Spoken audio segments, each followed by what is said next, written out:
How to ride an e-bike without being a dick.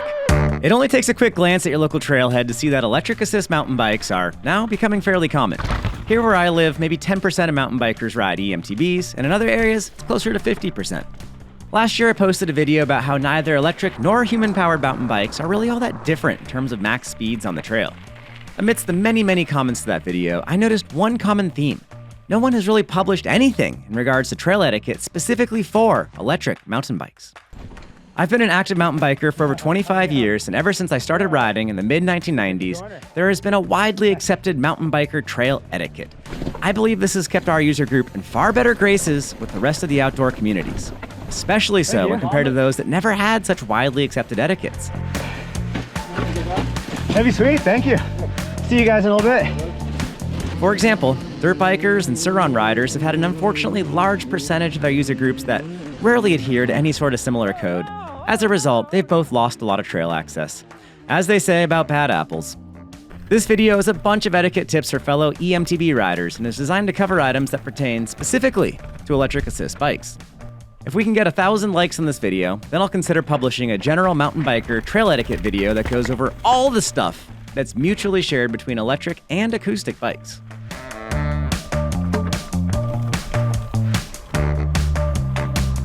Yeah, I haven't seen that big, giant, glowing orb in the sky for a while now, but that's the sun. We're seeing some telltale signs of summer here, and yeah, we're all excited for that, and it's gonna mean lots of hot, sweaty bike rides. I can barely see the camera right now, I'm sweating so much. One thing I've done to help stay properly hydrated for summertime rides is bring a simple electrolyte supplement with my hydration kit. If you don't maintain hydration with a good electrolyte balance, you can end up getting all kinds of fatigue, you can end up cramping pretty early, and you'll be much more sore the next day.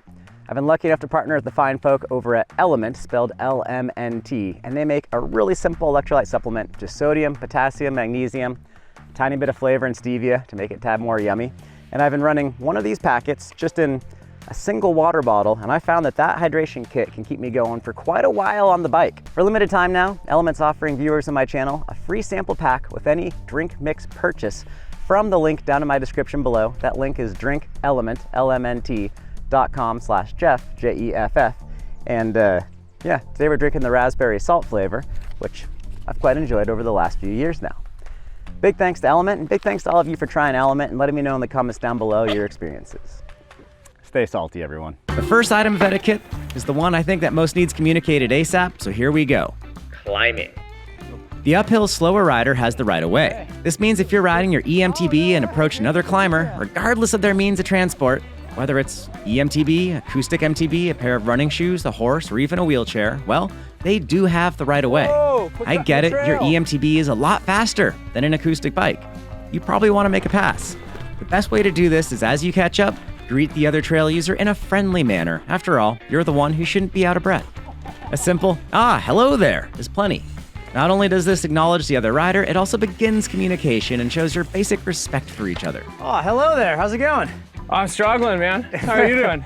I'm good. Hey, I'm on my e-bike. Can I squeeze by when you get a chance? Oh, for sure. Oh, thank you. Have a good ride. Of course, you too. Freaking e-bikes. They might not say anything back, they might say hi, whatever.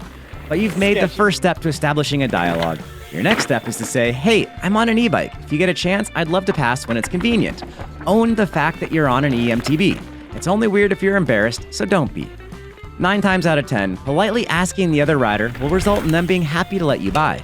If they don't want to let you by, well, that's too bad. You'll need to wait until it's safe to pass. Now what you do not want to do is to simply remain silent, riding their tail, with an unspoken expectation that they need to get out of your way and let you by. As an adult, you need to use your words. If you're going to inconvenience another user to stop what they're doing and make space for you, it's critical to treat them properly. As you go by, say something nice. Thanks, have a great day. Cheers, mate. And if you're getting passed by an eMTB and need to talk smack, well, that's a whole different video. Hey, excuse me. Oh, how's it going? Hey, I would love to pass you when you have a moment. Oh, come on by, young man. Perfect, thank you so much. Have a good day. Have a nice day, too. My cousin has one of those mountain bikes. Your cousin should check out our Patreon channel. Climbing trails. If you're on an electric MTB and are riding a shared zone with many traditional acoustic analog peasant bikes, it is part of basic etiquette to assess how busy the climbing trails are. On weekends or busy afternoons, it's often easiest and best to skip the crowded climbing trails. Instead, Climb on the access or service roads. This eliminates the need to juggle overtaking, slower riders, hikers, equestrians, all that.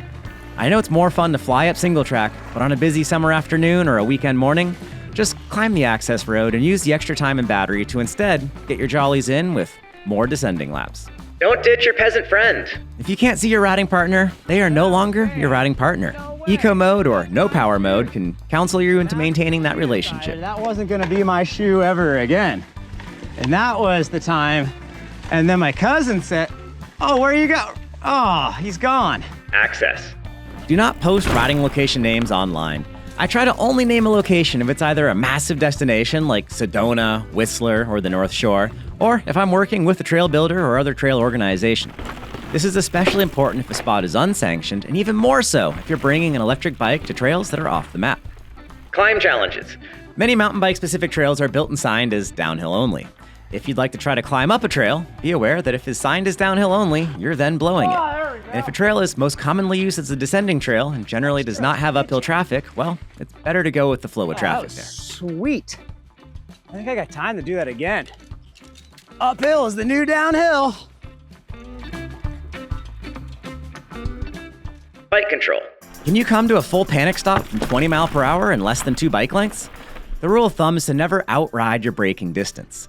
This means that you must always need to be able to stop before you run out of visibility. I found that most mountain bikers never bother to learn how to effectively use their brakes. You might be saying to yourself, brakes? I just squeeze them, simple. Well, there's a lot of technique involved in effectively using them brakes. Some braking drills really do go a long way. When was the last time you actually practiced aggressively braking? I've done tutorials on how to get the most out of your brakes over on my Patreon page. I'll put a link to that in the YouTube card and in the description below. At the minimum, a couple times a year, practice trying to stop fully and without skidding in a small and specific zone. Repeat that at least a half dozen times. Not only will you be a safer rider, but this is a way you can also be a faster rider. Yes, this is an etiquette video, but you heard it correctly. You can be both faster and more respectful of other trail users if you do this right. Speaking of that, Other trail users. when seeing other trail users, always slow down when you pass and announce yourself, ideally with a friendly hello. How's it going? Hi. On an eMTB, you might be riding a low angle or climbing trail as fast as 10 or 15 miles an hour, so be prepared to slow down to an acoustic pace when you are overtaking those other trail users. Howdy, partner. Hello. Yield. Or, if spelled incorrectly, Yield. bikes must always yield to both pedestrians and equestrians. Motorcycles must yield to bicycles, pedestrians, and horses. These are the rules. Oh, yeah, I'll pull off to the side real quick, let you by. Oh, thank you, young man. Of course. How the trail's treating you today? Another wonderful day in paradise. Absolutely, can't complain, huh? Be safe. Will do.